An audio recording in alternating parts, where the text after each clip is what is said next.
मेरे हलके से मुश्ताक साहब ने टिकट अप्लाई किया हुआ था, तो वो मुल्क से बाहर थे, तो वो जब वापस आ गए तो हम पीछे हट गए। लेकिन उन्होंने भी अपने मुतबादल के तौर पे तो शायद अपने एलिया का नाम दिया हुआ था। सर अगर इस तरह की कोई बात होती तो हम रजिस्ट करते।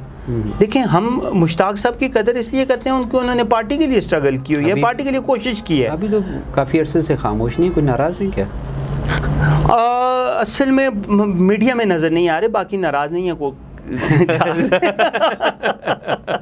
अपनी क़यादत के जो मौजूदा क़यादत है इसके किरदार से मुतमईन हैं बतौर कारकुन आप? सर हकीकत बात अगर की जाए तो मुतमईन बिल्कुल भी नहीं है, लेकिन वक्त की ज़रूरत ऐसी है कि हालात के मुताबिक अभी क्योंकि खान अंदर है तो हमारी सोच के मुताबिक अगर हम कोई एक्ट करते हैं वो खान साहब के लिए मुश्किलात का बायस ना बने। आपकी जो लीडरशिप थी वो तो बिल्कुल खामोश हो चुकी है जो आपके इस रीजन की। सर उसमें कोशिश कर रहे हैं, लेकिन उसमें बहुत सारे जो वर्कर्स हैं वो भी ना लाएं। हम ये चाह रहे हैं कि एक प्रॉपर तहरीक स्टार्ट होनी चाहिए, लेकिन अभी हमारे हज़ारा में भी कुछ ऐसी एग्जांपल्स बनती जा रही हैं जो बग़ैर पैसे के, बग़ैर कोई बहुत बड़ा ख़ानदानी नाम होने के वो आज असम्बलियों में बैठे हैं। अस्सलाम वालेकुम नाज़रीन, आज आपकी मुलाकात हम एबटाबाद शहर के एक पुरजोश नौजवान सियासी नौजवान से करवाते हैं। तैमूर खालिद इनका नाम है और पाकिस्तान तहरीक इंसाफ इनकी पहचान है। बाकी जो कहानी है वो हम तैमूर भाई की ज़ुबानी सुनेंगे। तैमूर भाई बहुत शुक्रिया आपका। जज़ाकल्लाह जी। तैमूर भाई ज़ाहिर है सियासत तो एक बड़ा लंबा और तवील खेल है, आपको क्यों शौक़ हुआ सियासत का, इस कारज़ार में आने का?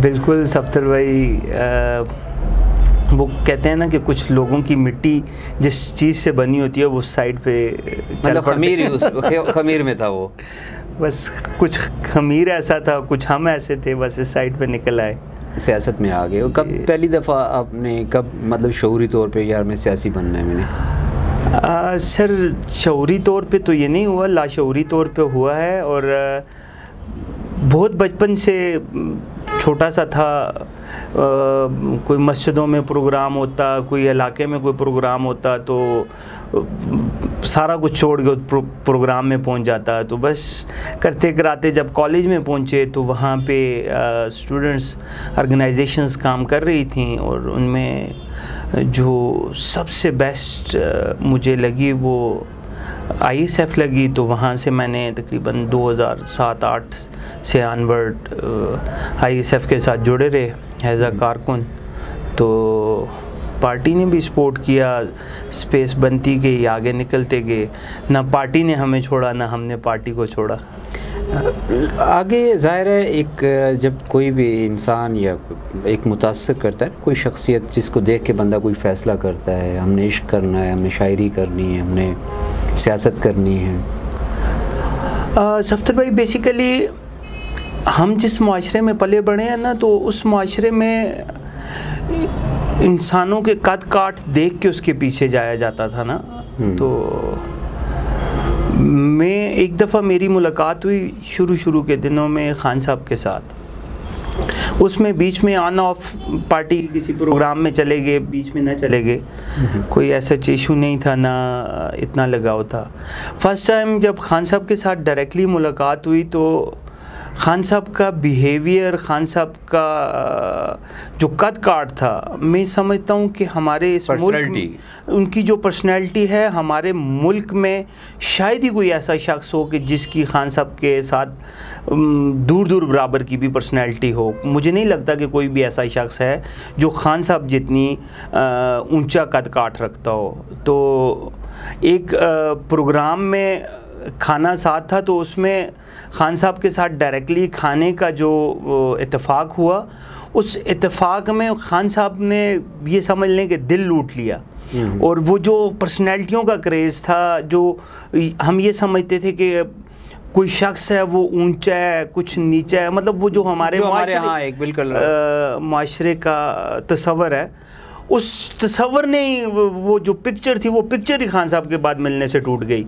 उसके बाद कोई पर्सनैलिटी ऐसी लगी नहीं जो मुतासर कर सके, गाँव में जचाई नहीं। अच्छा तैमूर भाई, फिर उसके बाद आप ज़ाहिर है ज़माना तालिब इल्मी तो चलें, एक ज़माना होता है जहाँ बंदा जल्दी मुतासर भी हो जाता है किसी को देख के, उम्र ही ऐसी होती है ना, आंखों में नया नया खून होता है, हर चीज़ में रंगीनी नज़र आती है। लेकिन जब शऊर की ज़िंदगी में आप आए तो फिर भी ये क्रेज़ टूटा नहीं फिर?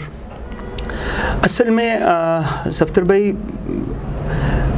मैं अकेला कभी भी नहीं चला, थ्रू आउट अपनी टीम के साथ चलता रहा। और जब शऊर आया तो टीम को नहीं छोड़ सकते थे। जब टीम के साथ बंधे रहे तो फिर उसके बाद पार्टी के हालात ऐसे थे, वक्त की ज़रूरत ऐसी थी कि फिर ये समझ आ गया कि मैं जो कर रहा हूँ वो नेक रास्ता है, वो रास्ता है जिस रास्ते से मैं अपने और अपने आने वाली नस्लों के लिए शायद कुछ अच्छा कर सकता हूँ। तो पहले नासमझी में कर रहे थे, फिर करते कराते शऊर के साथ ये चीज़ें समझ आनी शुरू हो गई कि जिस मकसद के लिए लगे हैं वो मकसद बहुत बड़ा है, मेरा काम बहुत छोटा है। मतलब आपको, अच्छा तैमूर भाई, ज़ाहिर है जब आप अमली ज़िंदगी में आए तो हमारे यहाँ सियासत जो है उसके बुनियादी उसूल कुछ हो रहे हैं। यहाँ पे ज़ाहिर है आप देखें, यहाँ आपको पैसा चाहिए, आपको ख़ानदान चाहिए, बड़ा जनबा चाहिए। क्योंकि आप वाकिफ़ हैं इस हलाके की सियासत से, पिछले कोई गुज़श्ता 8-10 इलेक्शन आपने देखे होंगे, ऐसे तकरीबन 4-5 देख चुके हैं जो जिनको हम कवर कर चुके हैं, लेकिन उसके बगैर भी आपने इलेक्शन बड़े करीब से देखे। सही। तो क्योंकि हमारे इलाकों में वाइड एक्टिविटी जो होती थी शुगल वाली, वो वोट ही होते थे कभी कभार जो होते थे। तो उसमें अक्सर आप एक नाम सुनते थे, हमारा जनबे का वोट है, हमारे तड़े का वोट है, हमारी बरादरी का वोट है। और अल्लाह के फजल से मैं ये समझता हूँ कि इस कल्चर को ख़त्म करने में पीटीआई ने बहुत बड़ा रोल अदा किया है।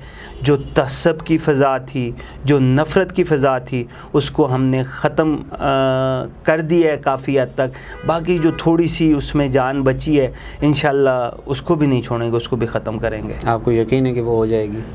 इंशाल्लाह सर, इंशाल्लाह। मैं दूसरी बात आपने की पैसे की, दौलत की, बाकी तो केपीके की एग्ज़ाम्पल्स दे सकता था, लेकिन अभी हमारे हज़ारा में भी कुछ ऐसी एग्ज़ाम्पल्स बनती जा रही हैं जो बग़ैर पैसे के, बग़ैर कोई बहुत बड़ा ख़ानदानी नाम होने के, वो आज असम्बलियों में बैठे हैं, सिर्फ़ और सिर्फ खान साहब के नज़रिए की बदौलत, खान साहब के शऊर की बदौलत। लेकिन तैमूर भाई, आपके जो शहर, जिस शहर में हम रह रहे हैं, जो हमारी बेस है, जहाँ वहाँ तो अभी तक चले नाम बदले हैं, चेहरे तो वही हैं हमारे पास।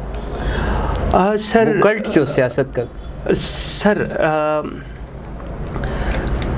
कुछ चीज़ें ऐसी हैं कि जो वक्त के साथ साथ तब्दील होंगी, कुछ तब्दील हो चुकी हैं। अगर आज ये लोग खड़े हैं खान के साथ तो हम उनके साथ खड़े हैं, अगर ये लोग खान से हटेंगे तो हम इनके साथ नहीं होंगे। वो बात आपकी ठीक है, लेकिन आपने देखें जब आपकी पार्टी पहली दफ़ा इक़्तिदार में आई तो उस वक्त वो चेहरे, वो लोग नहीं थे कि जो इब्तिदा में साथ चलते थे।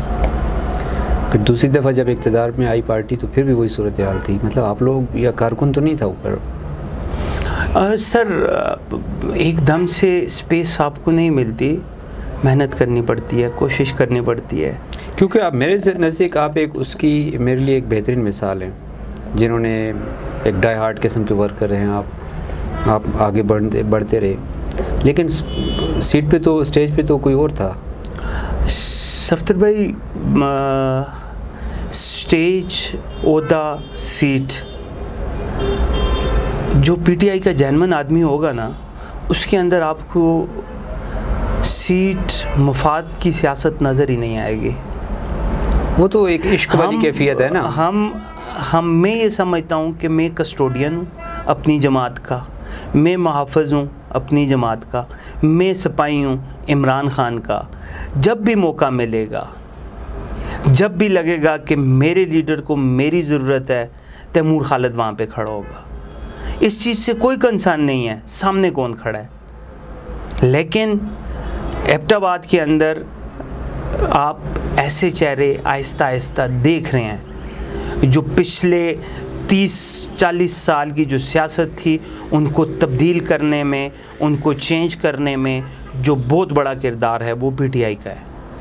लेकिन तैमूर भाई, वो चीज़ें कुछ कुदरती अवामिल भी होते हैं ना, कि एक वक्त आता है एक चीज़ का उरूज होता है, एक वक्त आता है उसका ज़वाल शुरू हो जाता है। तो ज़ाहिर है वो चीज़ें भी तो हैं। अब ज़ाहिर हमारे यहाँ देख लें कितने बड़े खानवादे होते थे, सियासी नाम ख़ानदान होते थे हज़ारा की सतह पे, बतदरीज वो बैकग्राउंड में चले गए और उसकी जगह नए ख़ानदान, नए चेहरे आ गए।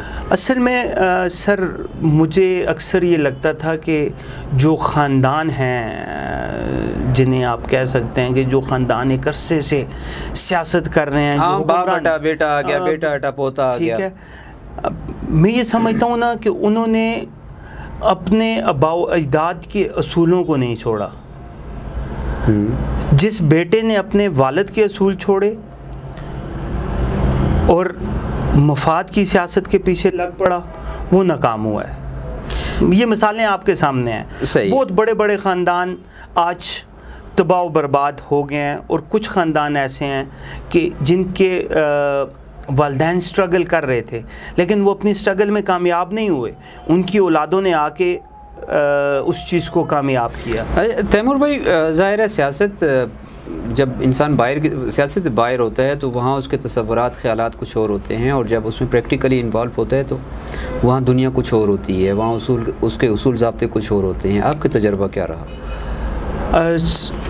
इसमें? सफ्तर भाई, मैंने जो चीज़ समझी है या जो मेरे अकॉर्डिंग, आपकी ज़ात तक मेरी अकॉर्डिंग है, अगर आप सियासत कर रहे हो ना, तो अगर आपके असूल नहीं है फिर आपको सियासत नहीं करनी चाहिए। आपका नज़रिया नहीं है, आपको सियासत नहीं करनी चाहिए। आपकी सोच नहीं है, आपको सियासत नहीं करनी चाहिए। आपका विजन नहीं है, आपको सियासत नहीं करनी चाहिए।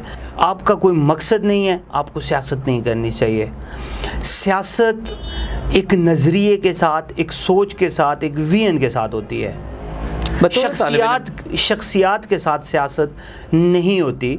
और इसमें एक चीज़ और ऐड करता चलूँ कि सियासत के लिए अगर आप ये समझें कि जो रिक्वायरमेंट्स हैं वो पूरी होंगी तो मैं सियासत करूँगा, ऐसा नहीं है। नहीं, आप ज़ाहिर है देखें, आपकी जो पार्टी, जिस पार्टी को आप फॉलो कर रहे हैं, उस पार्टी का एक बहुत बड़ा दावा था करप्शन ख़त्म करने का। ये मेरे ख्याल में आप भी समझते हैं कि करप्शन ख़त्म करेंगे, लेकिन आप क्या समझते हैं कि उस दौरान ख़ासतौर पे एक सूबे में तो गुज़िश्ता 15 साल से आपकी पार्टी है, क्या कुछ हालात बदले हैं सर? बदतर हुए? बहुत सारी चीज़ों में चीज़ें ठीक हुई हैं, ट्रांसपेरेंट हुई हैं। बेसिकली जो विजन था वो मेरे लीडर का विजन था, करप्शन से पाक पाकिस्तान। उसने कभी सूबों की बात नहीं की, उसने हमेशा कलेक्टिव बात की।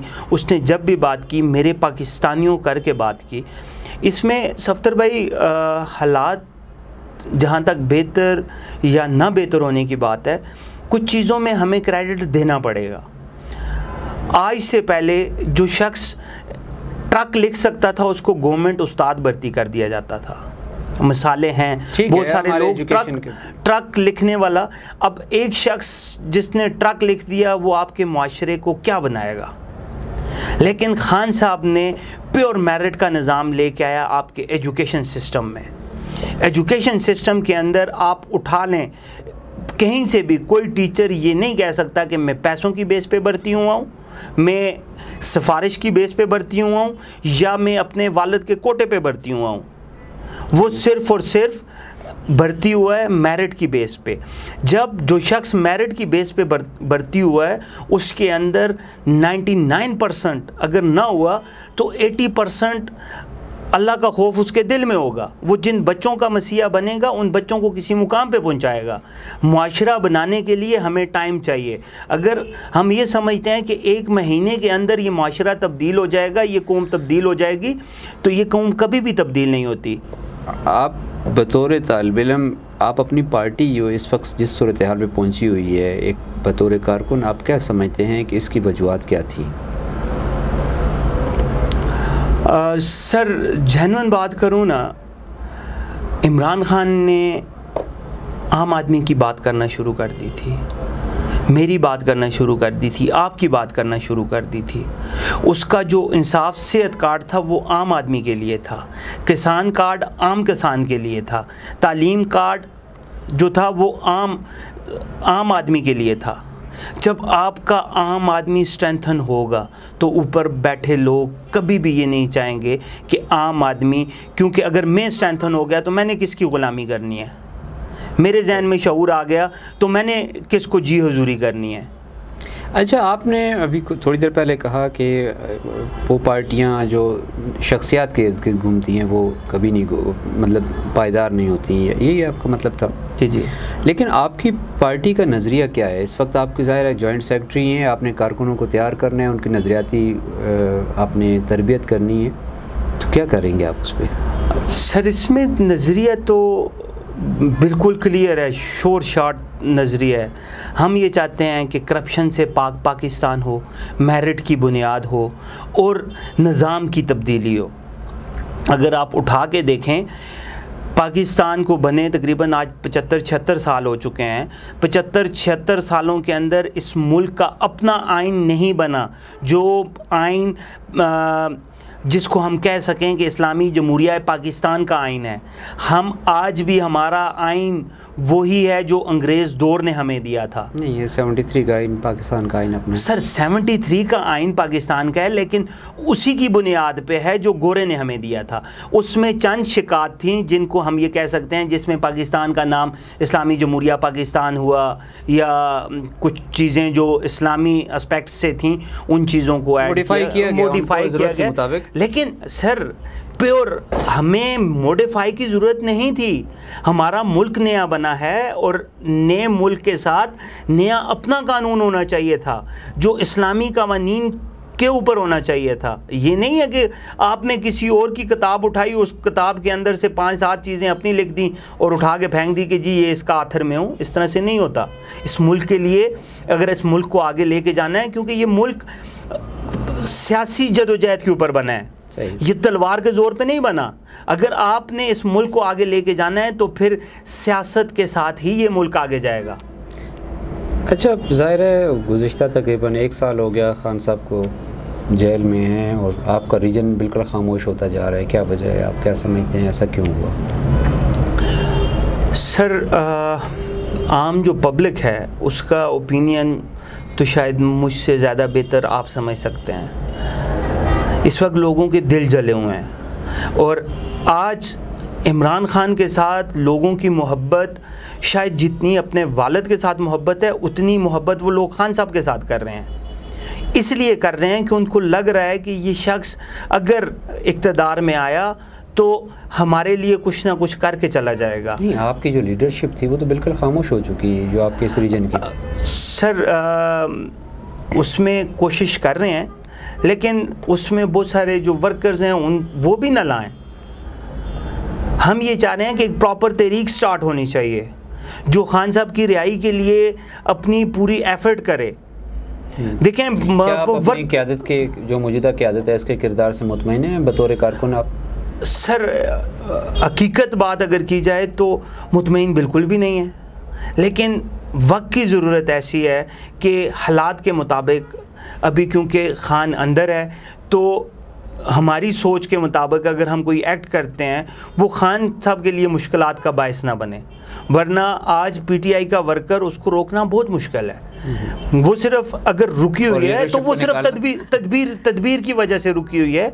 और लीडरशिप की जहाँ तक बात है, मैं आपको फिर सफ्तर साहब यहाँ पे क्लियर कर दूँ कि हमारा लीडर सिर्फ एक है, बाकी जितने भी लोग हैं उन सब के साथ हमारा वर्किंग रिलेशनशिप है ज़रूरत के मुताबिक। अब खान ने जिसके सर पे जो जिम्मेदारी लगा दी हम उसके साथ उस जिम्मेदारी के हिसाब से चल रहे हैं। तैमूर भाई, आप ख़ुद भी तो पिछले गुज़िश्ता इलेक्शन में शायद आप उम्मीदवार थे। मैं उम्मीदवार नहीं था, मैं टिकट का उम्मीदवार था। मतलब वो बात आगे क्यों नहीं बढ़ सकी फिर? सर इसमें सिंपल ये था कि हम इस पार्टी के, मैंने आपको पहले कहा है कि कस्टोडियन हैं, पार्टी के सिपाही हैं और मेरे हलके से मुश्ताक साहब ने टिकट अप्लाई किया हुआ था, तो वो मुल्क से बाहर थे, तो वो जब वापस आ गए तो हम पीछे हट गए। लेकिन उन्होंने भी अपने मुतबादल के तौर पे तो शायद अपने एरिया का नाम दिया हुआ था। सर अगर इस तरह की कोई बात होती तो हम रजिस्ट करते। देखिए, हम मुश्ताक साहब की कदर इसलिए करते हैं उनकी उन्होंने पार्टी के लिए स्ट्रगल की हुई है, पार्टी के लिए कोशिश की है। अभी तो काफ़ी अरसे से खामोश नहीं, कोई नाराज़ हैं क्या? असल में मीडिया में नज़र नहीं आ रहे, बाकी नाराज़ नहीं है कोई। अच्छा तैमूर भाई, आपने ज़ाहिर कुछ दिन चिल्ला भी काटा था, उस चिल्ले के क्या असरात मुरतब हुए आप पे? असल में जब भी आप चिल्ले पे जाते हैं तो उसके कुछ ना कुछ असरात होते हैं, ठीक है, अच्छे भी और बुरे भी। लेकिन मेरे ख्याल लीडरशिप के लिए तो ज़रूरी है चिल्ला। अच्छे बुरे का तो मुझे नहीं पता। आप अगर चिल्ले पे जाते हैं ना तो उसका असर कोई अगले 2-3 साल तक रहता है ना, ठीक है। तो आप जिस अकीदे के साथ जा रहे हो ना, वो अकीदा और मजबूत होता है। सही है, ठीक है। तो केसेस चल रहे हैं? हाँ जी, चल रहे हैं अल्लाह के फजल से। अच्छा, अल्लाह के फजल चले जी, ये आपकी कमिटमेंट है। और यही तो मतलब हुसन ये है ना कि जब बुरा वक्त आए तो ज़ाहिर है, जब आपने अच्छा वक्त गुजारा है साथ, तो बुरा वक्त तो ज़ाहिर है वो भी आपने गुजारना है इंशाल्लाह जी। अच्छे में भी साथ हैं, बुरे में भी साथ हैं, लेकिन अच्छा याद नहीं है। अच्छा याद नहीं रहता ज़ाहिर है वो तो, और बुरा वक्त ज़्यादा तकलीफ दे होता है इसलिए शायद। तो वो वजूहत क्या बनी थी आपको जाने की? आया आप उन मामलात में इन्वॉल्व थे या क्या था वो? सर यहाँ पे कुछ चीज़ें शायद किसी ने डिस्क्लोज़ नहीं की होंगी, मैं यहाँ पे डिस्क्लोज़ कर रहा हूँ। यहाँ पे प्रॉपर लिस्ट बनती थी। अच्छा। उसमें प्योरिटीज़ नंबर 1, प्योरिटी 2, प्योरिटी 3, प्योरिटी 4 करते करते मतलब सिर कट दे ज़्यादा। हाँ, मतलब वो उन्होंने रखे हुए थे जी, जो तकरीबन एबटाबाद की प्योरिटी लिस्ट में कोई दूसरे तीसरे नंबर पे मेरा नाम था। अच्छा। अच्छा। और बेसिकली वो लोग थे जो पब्लिक मोबिलाइज़र थे, जिनके पीछे पब्लिक चल रही थी। उन लोगों को उन्होंने क्रश करना था, तो शायद उसी से में हम भी रगड़े गए। नहीं, आप वैसे प्रैक्टिकली ऑन ग्राउंड थे नहीं वहाँ पे? नहीं सर, मैंने तो भरमला कहता हूँ, कल भी कहा, आज भी कहता हूँ, मैं खड़ा था, मैं खड़ा हूँ और खड़ा रहूँगा। सही। और सर जो बात उस दिन की है, जो बात उस दिन की है, अगर आप उस रवैये को उठा के देखें, एक शख्स अपने आप को अदालत के सामने, काजी के सामने पेश कर रहा है, ठीक है, ठीक है, उसने अपने आप को काजी के हवाले कर दिया। अगर मैं चोर हूँ तो मुझे सज़ा दी जाए, मेरे हाथ काटे जाएं, अगर मैं गिल्टी हूँ तो मेरी गर्दन काटी जाए। तो वहाँ पे उसने अपने आप को काजी के सामने पेश कर दिया, और काजी के सामने से बालों से घसीट के उसको ले जाना कहाँ का कानून है? सही है। कोई दुनिया का आइन, किसी भी दुनिया के आइन में, सिवाय उन लोगों के जो लोग चोर रस्तों से आते हैं, या चोर होते हैं या डाकू होते हैं, वो लोग इस तरह के कवानीन पे अमल करते हैं। जो शख्स अपने आप को काजी के हवाले कर दिया जाए, हमारा मजहब कहता है, ठीक है, उसका फैसला होने तक उसका इंतज़ार किया जाए। बतौर एक सूबाई ज़िम्मेदार मुस्तकबिल के अहदाफ क्या हैं आपके? सर इस वक्त तो सिर्फ एक ही मोटिव है जिसके ऊपर कारआमद हैं हम या पैरा अमल हैं। हमारी कोशिश यह है कि हम अपने लीडर को उसकी अवाम में लेके आएँ। क्या हिकमत अमली होगी आप लोगों की? ज़ाहिर है सर इसमें हिकमत अमली बहुत सारी चीज़ों में ऐसी है, आपने देखा होगा कि जो हमारे सूबाई या सेंट्रल लोग हैं वो भी कोशिश कर रहे हैं कि अपनी हिकमत अमली को अवॉइड करें कि किस ट्रैक के साथ वो लेके चल रहे हैं, टकराव की। और उसमें कुछ चीज़ों के साथ खान के साथ मशवरा है, कुछ चीज़ों में वो आज़ाद हैं, वो खुद कर रहे हैं। लेकिन कोशिश यही है, क्योंकि आप इससे पहले के अदवार में देखें तो जितने लोगों पे केसेस आए उन लोगों ने एनआरओ लिया और मुल्क छोड़ के चले गए, पार्टी छोड़ दी, मुल्क छोड़ दी, मुल्क छोड़ दिया। लेकिन वो शख्स खड़ा है, मुल्क में है और उसको ये यकीन है कि मेरा मुल्क मुझे इंसाफ देगा। अगर मेरे मुल्क की अदालतें मुझे इंसाफ नहीं देंगी तो मेरे मुल्क की आवाम मुझे इंसाफ देगी, वो मेरे लिए खड़ी होगी। अगर आज इस मुल्क की आवाम उसके साथ नहीं खड़ी होती तो मैं ये समझता हूँ कि हमसे ज़्यादा बदनसीब कोई नहीं होगा। तैमूर खालिद साहब, मेरे ख्याल में बहुत तवील हो गया प्रोग्राम हमारा, ये तो बड़ी लंबी बातें हैं, ज़ाहिर है जितना आप करें इस पर। और कोई आप पैगाम देना चाहें अपने सपोर्टर्स को, अपने कारकुनों को, अपने साथियों को? सर, मेरा पैगाम इस कौम के लिए, इस मुल्क के लिए यही है कि ये मुश्किल वक्त है, इस मुश्किल वक्त में खड़े हो खान के नज़रिए के साथ, खान की सोच के साथ, और वो वाहिद शख्स है इमरान खान जो मेरे और आपके लिए सोच रहा है। तो